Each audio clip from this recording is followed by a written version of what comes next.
سلام عزیز، بازم با یه نقاشی دیگه.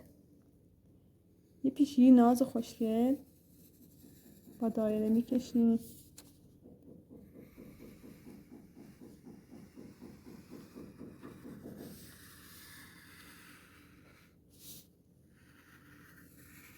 دایره دیگه برای چشماش،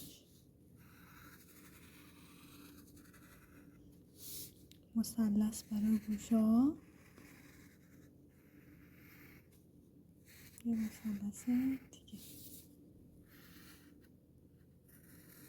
گوش بعدی بچه ها این هست، یه دایره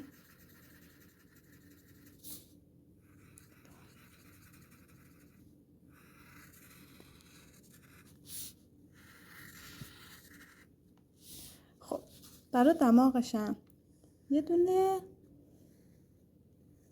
مثلث کوچیک، یه خط به این سمت، یه نیم دایره میشه بچه. یه چند تا خط به اون سیبیلی آقا گربه. برای بدنش دوباره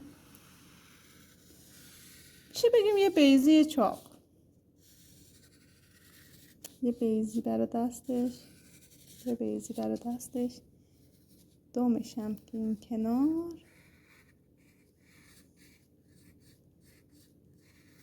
اینجوری میکشیم.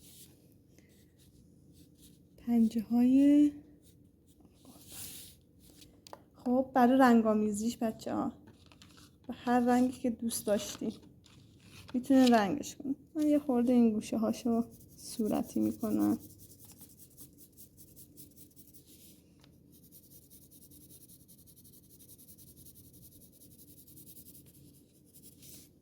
نوک گوشاشو کمی صورتی میکنم که خود گربه‌مون سفید باشه.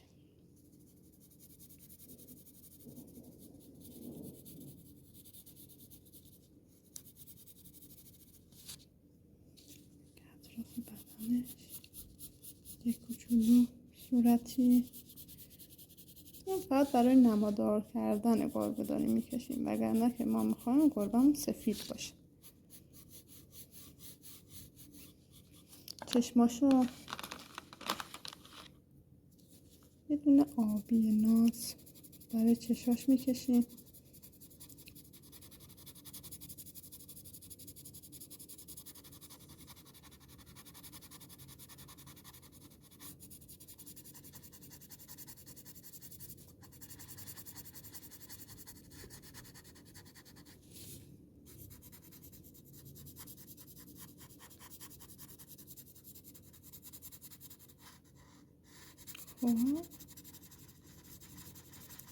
رنگ چشما، بدنش، دلهای کوچولوها هر جور دلتون خواست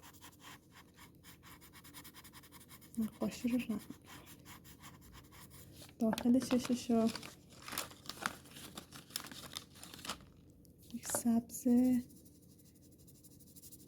کمرنگ‌تر بزنیم.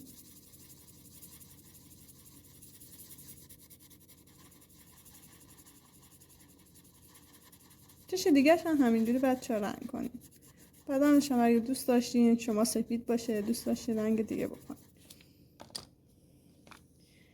برای فانتزی تر شدنش 3 تا موژه، یه دونه ابرو.